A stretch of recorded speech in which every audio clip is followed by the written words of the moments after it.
মণিপুর নামের একটা গ্রাম ছিল, যেখানকার লোকেরা খুবই পেছনে ছিল আর একদম শান্ত জীবন কাটাচ্ছিল।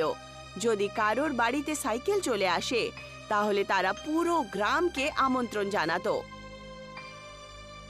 সেই গ্রামে রামু থাকতো।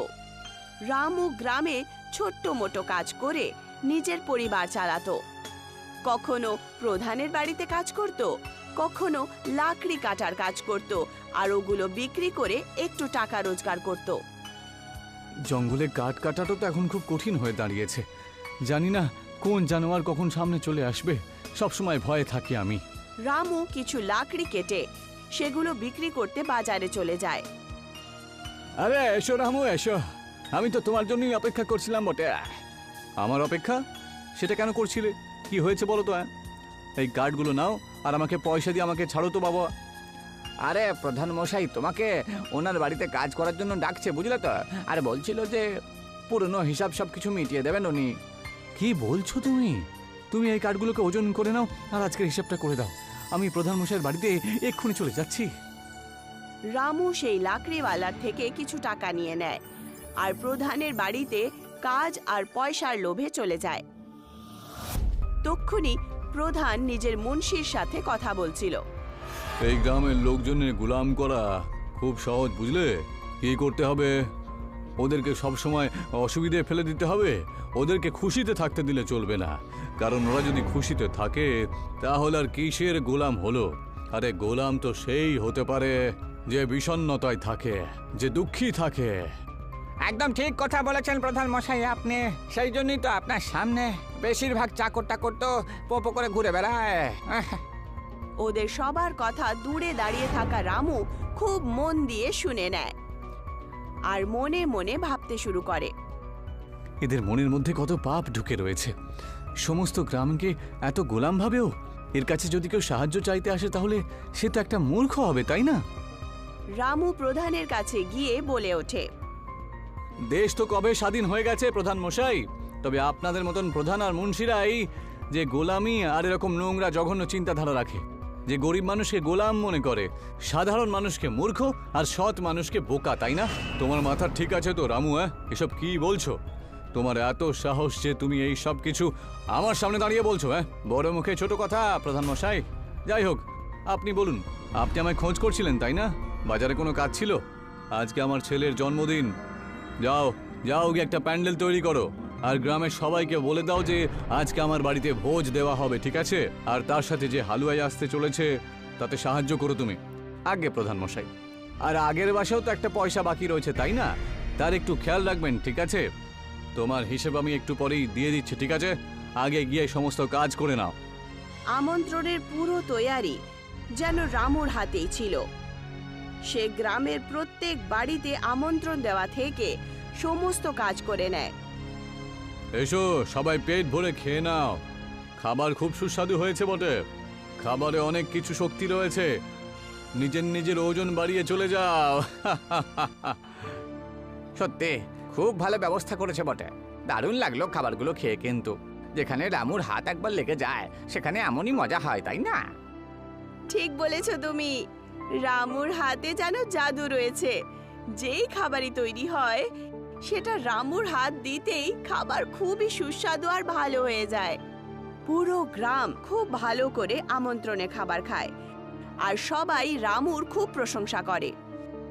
কিন্তু প্রধান আর তার ছেলের এই কথাটা একেবারেই পছন্দ হয় না। কিন্তু যখন রামু প্রধানের কাছে নিজের টাকা চাইতে চলে যায় তখন প্রধান আর তার ছেলে এই কথাটা একদম পছন্দ করলো না। প্রধান মশাই, সবকিছু খুব ভালোভাবেই তো হয়ে গেল। সমস্ত গ্রামের সবাই ভোজ খেয়ে চলে গেল আর আপনার ছেলের জন্মদিনও তো খুব ভালোভাবে পালন করা হলো। এবার আসুন তো, আমার পয়সাটা আমাকে দিয়ে দিন তো। সবকিছু হলো, কিন্তু কিছু জিনিস ভালো হয়নি বটে। আমার ছেলেকে তো গ্রামের কোনো মানুষ দেখলাম না জন্মদিনের জন্য সংবর্ধনা জানালো। শুধু এলো, খাবার দাবার খেলো আর তোমার প্রশংসা করে এখান থেকে চলে গেল। এরকম আশা তো আমি গ্রামের লোকের কাছে করিনি। আর যদি বলতে হয় তোমার পয়সার কথা, সেটা তুমি নিয়ে যেতে পারো। প্রধান রামুকে টাকা দিয়ে দেয়।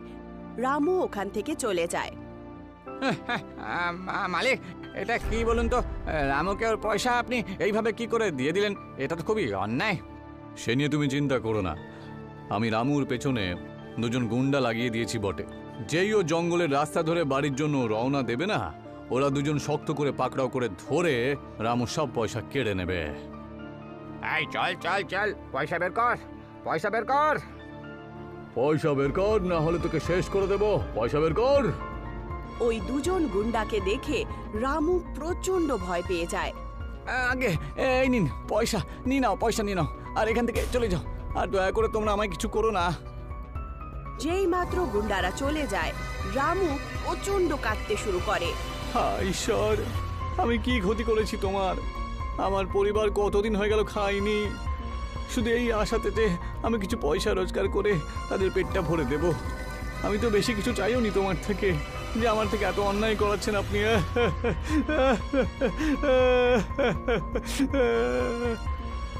রামুর কাদার আওয়াজ শুনে জঙ্গল থেকে অনেকগুলো জানোয়ার এদিক ওদিক পালাতে শুরু করে।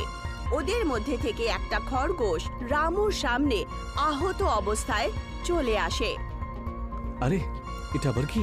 এর অবস্থা তো খুবই খারাপ দেখছি আমি। ওর প্রাণ আমাকে বাঁচাতেই হবে, না হলে তো এই খরগোশ নিজের প্রাণ ত্যাগ করবে। রামু সেই খরগোশে সাহায্য করে। যেই মাত্র খরগোশ জ্ঞান ফিরে আসে, খরগোশ রামুকে বলে ওঠে, আরে রামু, তুমি আমাকে চিনলে না? আমি তো তোমারই ছোট্টবেলার বন্ধু। খরগোশের আওয়াজ শুনে রামু প্রচন্ড অবাক হয়ে ওঠে। তুমি কি করে কথা বলতে পারো? এসব হচ্ছেটা কি? তুমি আমার নাম জানলে কি করে? আর আমার ছোটবেলার বন্ধু, এসব কি? এসব তুমি কি বলছো বলো তো? আরে তুমি শান্ত হয়ে যাও, আমি একটা মায়াবী খরগোশ। মনে হয় তোমার মনে পড়ছে না, এই দেখো। সেই মায়াবী খরগোশ নিজের জাদুই শক্তি দিয়ে রামুর ছোট্টবেলার জিনিস দেখিয়ে দেয়। রামুর সামনে তার ছোট্টবেলা দেখতে পায়, যেখানে রামু সেই খরগোশের সাথে খেলা করছিল, তাকে খাবার খাওয়াচ্ছিল আর তাকে জলও খাওয়াচ্ছিল। এটা কি করে হতে পারে? এই বাচ্চাটা তো আমিই বটে। আর আমার যতদূর মনে পড়ছে, আমার বাবা তো আমাকে কোনো জাদুঘরকে বিক্রি করে দিয়েছিল। তুমি ঠিক বলেছো, সেই জাদুঘরের সাহায্যেই আমি আজ মায়াবী খরগোশ হয়ে গেছি আর এই জঙ্গলেই থাকি। একটা বাঘ আমার উপরে আক্রমণ করলো, আমি বাঁচতে বাঁচতে এখানে চলে এলাম আর তুমি আমার প্রাণ বাঁচালে। এখন তুমি আমার কাছ থেকে যে কোনো দুটো জিনিস চাইতে পারো, আমি সেটা নিশ্চয়ই পূরণ করব। তোমার কাছ থেকে কিছু লাগবে না আমার। তুমি এখান থেকে চলে যাও আর আমাকে একা থাকতে দাও তো, আর কিছু না। রামুকে হতাশ আর অস্থির দেখে খরগোশ নিজের জাদুই শক্তি দিয়ে সেই জায়গাতেই একটা ফুচকার গাছ বানিয়ে দেয়। এটা আবার কি? একটা ফুচকার গাছ? এটা তুমি কেন করলে? তুমি নিজের ফুচকা বিক্রি করে নিজের সংসার চালিও। এই ফুচকার গাছ থেকে পুরি নিয়ে সামনেওয়ালা কুয়া থেকে জল নিয়ে তুমি সেটা বিক্রি করো। এতে তোমার আমদানিও হবে আর আমার বরদানও পূরণ হয়ে যাবে। সেই মায়াবী খরগোশের সাহায্যের কারণে রামু প্রচন্ড খুশি হয়ে ওঠে আর খুশির চোটে চোখ দিয়ে জল বেরিয়ে আসে। ধন্যবাদ বন্ধু, ছোটবেলায় যে উপকার করেছিলাম তুমি এখনো মনে রেখেছো। অনেক ধন্যবাদ। আমি এই ফুচকাগুলোকে বিক্রি করে নিজের সংসারটা ভালো করে চালাতে পারবো। আর দ্বিতীয় দিন থেকে ঠিক সেরকমটাই হলো। রামু সেই ফুচকার গাছ থেকে অনেকগুলো ফুচকা নিয়ে নেয় আর পাশের কুয়ো থেকে টক ঝাল জলও নিয়ে নেয় আর সেগুলোকে একটা ঠেলাতে বিক্রি করতে শুরু করে। রামু দাদা, এক প্লেট ফুচকা দাও তো আমাকে। তোমার হাতে তো জাদু রয়েছে, জাদু। হ্যাঁ, আর নয় তো কি, একবারে এক প্লেট ফুচকা কেউ খেতেই পারবে না, ওর মনই ভরবে না।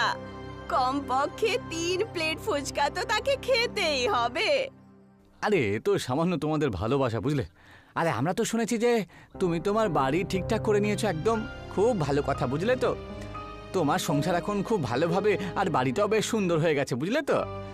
সবই হরি ঠাকুরের কৃপা। এখন রামু ফুচকা বিক্রি করে নিজের সংসার খুব ভালো করে চালাচ্ছিল। এইভাবেই অনেক মাস কেটে যায়। রামু গ্রামে একটা স্কুটারও কিনে নেয়।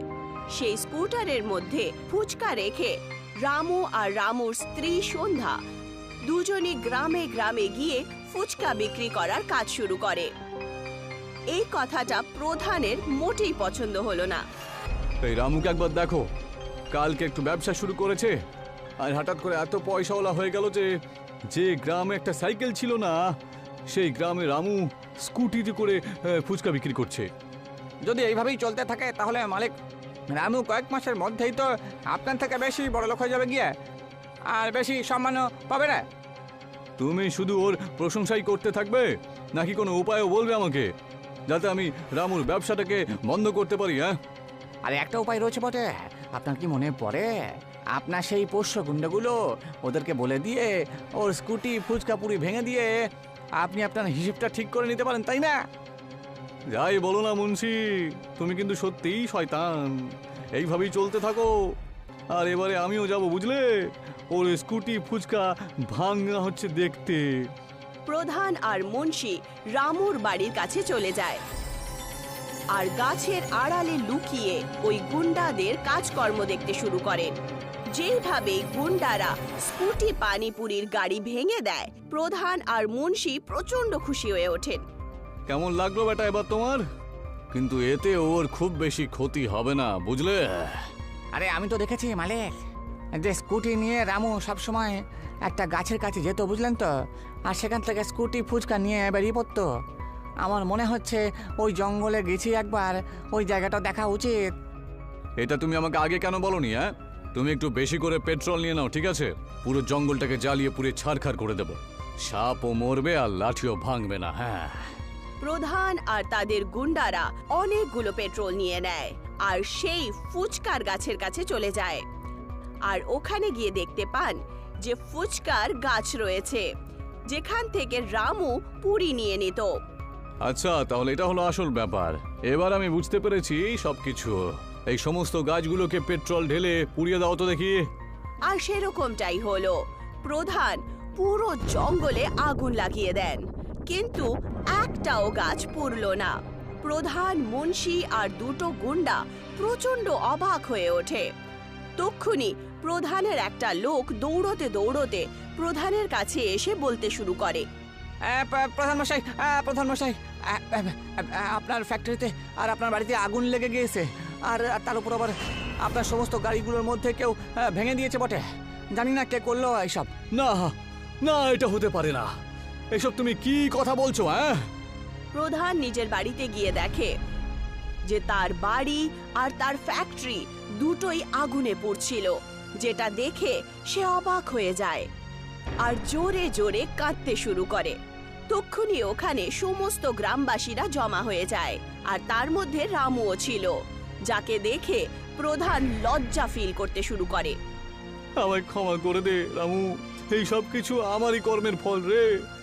আমি তোর বাড়ি শেষ করে দেওয়ার জন্য চেষ্টা করি, আর দেখ আমার বাড়ি শেষ হয়ে গেল। আমি যা করেছি তাতে আমার খুব লজ্জা লাগছে, আমায় ক্ষমা করে দাও। আপনি আপনার ভুল বুঝতে পেরে গেছেন, তো আমার কাছে তো এটাই যথেষ্ট প্রধান মশাই। আপনি চিন্তা করবেন না, সব কিছু আবার ঠিক হয়ে যাবে। ততদিন পর্যন্ত আপনি আপনার পরিবারকে নিয়ে আমার বাড়িতে থাকতেই পারেন। আর ফ্যাক্টরির কথা যদি বলতেই হয়, তাহলে ইন্স্যুরেন্স দিয়ে তো আপনি ফ্যাক্টরির পয়সা পেয়েই যাবেন। প্রধান রামুকে সমস্ত কথা বলে দেন আর রামুর কাছে ক্ষমাও চেয়ে নেয়। আর এইভাবেই রামু আবার নিজের স্কুটিতে ফুচকা বিক্রি করা শুরু করে দেয়, আর পুরো গ্রামে চর্চিত হয়ে ওঠে। প্রধান আর মুন্সি ভালোর রাস্তা খুঁজে পান, আর ওরা নিজের জীবন ভালো করে কাটান। রামু নিজের ভালো ব্যবহারের কারণে অনেকগুলো ফুচকা স্কুটিতে বিক্রি করে।